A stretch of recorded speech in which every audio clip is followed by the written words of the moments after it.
Circle का शुभारंभ गणेश स्तुति से कर रहा है। वक्रतुंड महाकाय सूर्यकोटि समप्रभ निर्विघ्नं कुरु मे देव सर्वकार्येषु सर्वदा। नमस्कार, हम हैं team black diamond. Respected jury members, my seniors and all the participants, we are from Jindal Saw Limited and our project name is reduction of nozzle choking in Kunching water pipeline. ये हमारे founder साहब Shri OP Jindal साहब हैं। इन्होंने विश्व को यह संदेश दिया है कि सुविचार का सदुपयोग उचित स्थान पे करने से हमें सफलता की प्राप्ति होती है। और ये हमारे chairman mister Prithviraj Jindal sir हैं। ये हमारा जिंदल सॉ लिमिटेड का ग्लोबल प्रेजेंस है। जिंदल सॉ लिमिटेड पहले यूपी का मथुरा में 1984 में एस्टैब्लिश हुआ था। हमारी कंपनी डब टायरन स्पन पाइप बनाती है। 100 पाइप बनाने में विश्व की सबसे बड़ी इकाई है। डीआई पाइप बनाने में विश्व की तीसरी सबसे बड़ी इकाई है। ये दीपक श्रीवास्तव साहब हमारा टीम फैसिलिटेटर है। मैं सत्यजीत कवाट टीम लीडर हूँ। मैं डेप्यूटी लीडर बबलू चौधरी हूँ। मैं प्रशांत खंडेलवाल टीम मेंबर हूँ। मैं पुरुषोत्तम की टीम मेंबर हूँ। हम जिंदल सॉ ऑर्गेनाइजेशन से आए हैं। हम कोको एंड सेक्शन से आए हैं। हमारा प्रोजेक्ट 1 नवंबर 2022 को शुरू हुआ है। हमारा मेंबर स्ट्रेंथ 5 है। हम टोटल 52 नंबर प्रॉब्लम को आइडेंटिफाई किए हैं। हमारी मीटिंग का जो टाइम था वो शाम को 4 बजे से 4:30 बजे तक का था। हमारे मीटिंग का अटेंडेंस 90% रहा है। हमारा मीटिंग का लोकेशन क्वालिटी लैब है। हम मार्च 2023 में प्रोजेक्ट को कंप्लीट किए हैं। ये हमारा टीम का अटेंडेंस है। ये हमारा कोक मेकिंग का जनरल प्रोसेस है। इसमें सबसे पहले हम अलग-अलग कोल का ब्लेंडिंग करते हैं। ब्लेंडिंग करने के बाद क्रशिंग करते हैं। स्टैम्पिंग में इसका केक प्रिपरेशन करते हैं। केक बनने के बाद इसका चार्जिंग करते हैं। जहाँ कार्बनाइजेशन प्रोसेस होता है उससे हमारा हॉट फ्लो प्रोड्यूस होता है। उससे जो हॉट फ्लो गैस निकलती है वो पावर प्लांट जाती है जहाँ पे इलेक्ट्रिसिटी प्रोड्यूस होती है। जो हमारा हॉट को प्रोड्यूस होता है उसे हम कुंचिंग टावर में ले जाकर से ठंडा करते हैं। कुंचिंग टावर में ठंडा होने के बाद हम उसको कोक कटर में बेचते हैं जिसमें हमारा 3 प्रोडक्ट निकलता है। कोक निकलता है, नॉट कोक निकलता है और कोक फाइस निकलता है।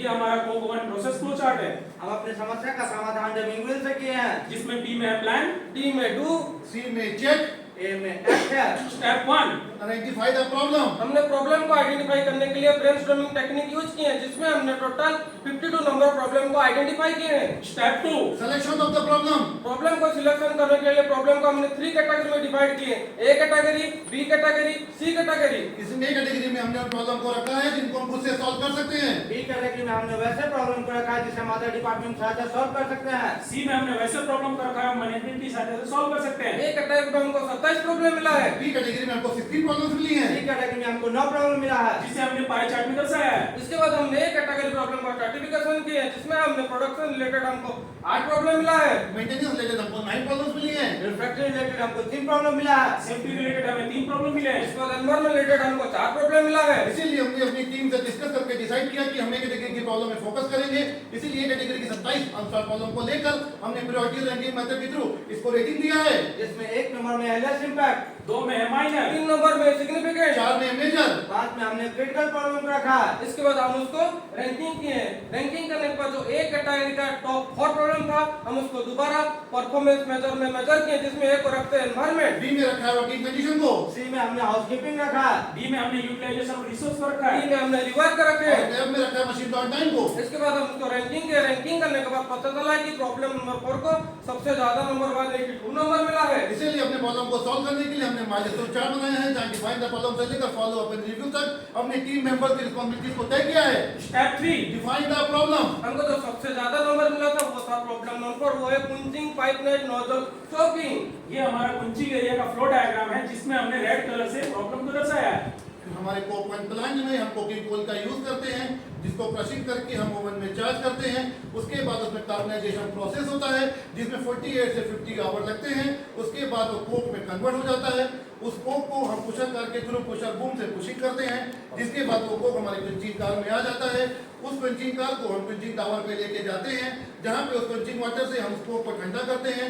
उस कुंचिंग वाटर में कोक और कोक फाइंस मिल जाता है जिसकी वजह से वाटर की टेम्परेचर बढ़ जाती है। क्रिटिकलिटी ऑफ द प्रॉब्लम, हमारा कोक का पार्टिकल के वजह से हमारा नोजल में चोकिंग आ रहा है। हमारा नोजल चोकिंग होने की वजह से स्पॉट कुंचिंग करना पड़ता है जिसकी वजह से कोक का मॉइस्चर बढ़ जाता है। रेड हॉट कुक की वजह से हमारा बेल्ट डैमेज हो रहा है। ओवरलोड की वजह से हमारा पंप भी लीक हो रहा है। बार-बार नोजल क्लीन के वजह से हमारा शटडाउन टाइम इंक्रीज हो रहा है। इसीलिए हमने टारगेट लिया है जो हमारा नोजल चोकिंग मंथ में 8 बार हो रहा था उसको हमको 0 बार तक लेके आना है।